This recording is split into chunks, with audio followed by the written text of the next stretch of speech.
Vous les suivez depuis plusieurs mois, ils ont bossé dur, ils se sont arrachés les cheveux, ils se sont dépassés, mais aujourd'hui ils sont prêts.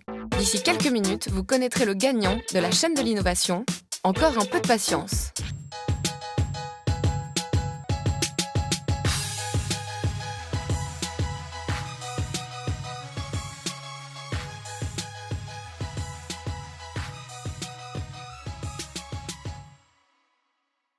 On reprend les règles du jeu une toute dernière fois.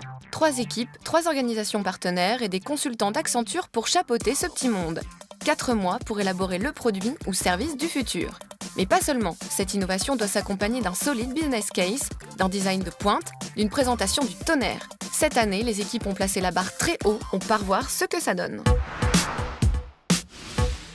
Dans quelques minutes, c'est sur scène que ça se passe. Les yeux des étudiants pétillent et la méthode Coué fait des émules. Un mot d'ordre, la confiance. On passe en premier, comme ça après les autres font ce qu'ils peuvent derrière. Et tout est calé, tout est parfait. On va gagner, c'est sûr. On est dans les starting blocks, on les attend au tournant. Ça va être une belle après-midi. Une belle journée de clôture, et c'est Pierre-François Keltenbach qui donne le coup de sifflet. Bienvenue au port, on a fait un peu notre Vendée Globe à nous. On va regarder ce que vous avez produit, on va désigner un gagnant et on va surtout célébrer ensemble, ces 4 mois passés. L'occasion de rappeler la philosophie du programme. Racontez-nous une belle histoire, faites-vous plaisir. Et les règles du jeu. On vous a demandé de travailler sur un brief assez précis. Le format est le même pour tous, introduction, présentation de la solution, analyse marketing et financière, sans oublier la dimension technologique. Les équipes n'ont pas lésiné sur les moyens. La Maïf entre en scène. Le challenge, c'était comment valoriser la qualité de l'offre alors qu'on parle de sinistres, on parle d'accidents, on parle de choses qui sont graves. Rappelez-vous, Mon Monde Virtuel, une plateforme à destination des sociétaires et des prospects. On se sent dans une communauté et qu'on se rend compte du service que la Maïf nous apporte. Plusieurs univers personnalisés et une intelligence artificielle. Ainsi, le génie pourra interagir de manière fluide avec l'utilisateur, en lui proposant par exemple d'accéder au contenu le plus pertinent pour lui. La mise en avant d'une qualité de service à toute épreuve. L'hôtesse Maïf va répondre rapidement et rassurer l'utilisateur. Une interface dynamique et participative.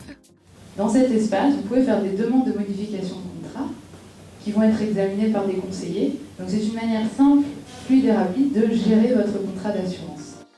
Le cahier des charges est respecté à la lettre. Le design est très soigné, le comité est bluffé. Ouf, c'est terminé. Il faut maintenant passer à l'épreuve des questions. La vie est belle sous Excel. C'est quoi les hypothèses qui permettent de dire que j'ai 200 000 sociétaires en plus chaque année, je vais en avoir 206 000 ?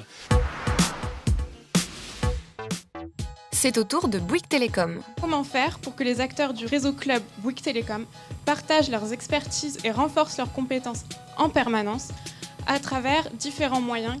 L'ambition de l'équipe est de mettre les nouveaux supports pédagogiques et les réseaux sociaux d'entreprise au service de la formation. On veut ancrer les acquis et assurer un suivi. Pour une DRH, c'est très important.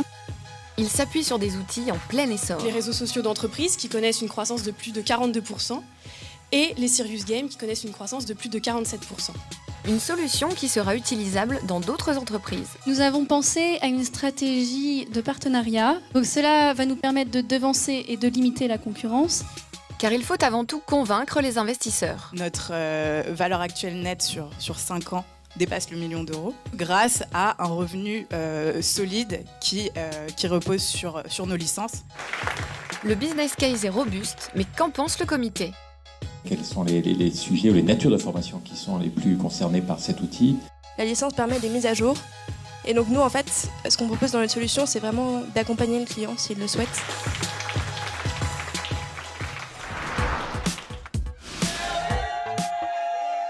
Etalab clôt les présentations.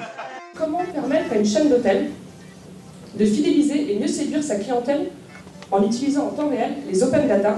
Améliorer le service client d'un hôtel en exploitant une multitude de données, c'est le défi de cette équipe.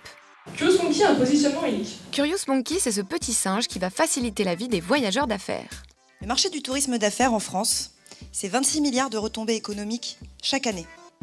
Un socle de cible assuré, associé à une tendance actuelle, l'hyper-personnalisation. On a eu l'idée d'utiliser toute la puissance d'Internet et des réseaux sociaux. Ce que je vous propose, c'est qu'on aille découvrir les propositions que nous fait Curious Monkey. Les points forts sont mis en lumière, il faut asseoir l'emprise sur le marché. Nous allons travailler en B2B, une offre qui est modulable et qui s'adapte à l'existant. D'un point de vue stratégique et économique. Curious Monkey est une application qui peut être déployée dans toute ville de plus de 70 000 habitants grâce à une structure business de Curious Monkey volontairement souple. En 2015, nous pourrons nous déployer à l'international. L'atout des Talab, leur présence sur scène, la cohésion d'équipe et l'impertinence. Notre petit singe, c'est un concentré de technologie.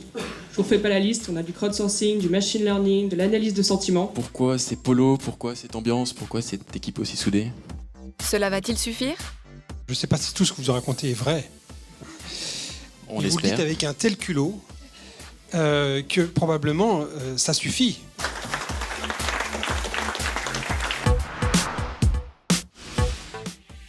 Les parrains et partenaires ont suivi l'aventure depuis le début. Ils ont aussi leur mot à dire. J'étais très impressionné par la qualité des présentations et des projets dans leur déroulé, dans la créativité dont les étudiants ont su faire preuve, comme le ferait une start-up. C'est fascinant, c'est que dans chacun des projets, en fait, on trouve d'excellentes idées. Ce sont des sujets auxquels nous sommes confrontés, investisseurs, tous les jours. Et je dois dire que ce ne sont pas les projets les plus irréalistes que j'ai vus passer. Toutes les équipes ont montré beaucoup d'engagement et de sérieux. On a monté une marche en professionnalisme. Et maintenant, place au vote. Et que le meilleur gagne. Si toutes les équipes ont fait du beau travail, il ne peut y avoir qu'un gagnant. Et c'est Talab qui aura remporté le cœur des votants. Première réaction à chaud. On a mis beaucoup d'énergie et beaucoup d'envie à faire partager ce qu'on avait vécu et je crois que c'est ce qui a été apprécié. On est contents! C'est l'explosion de joie pour les vainqueurs. Un mot pour les autres équipes? Nous sommes très contents d'avoir eu des concurrents qui soient aussi bons.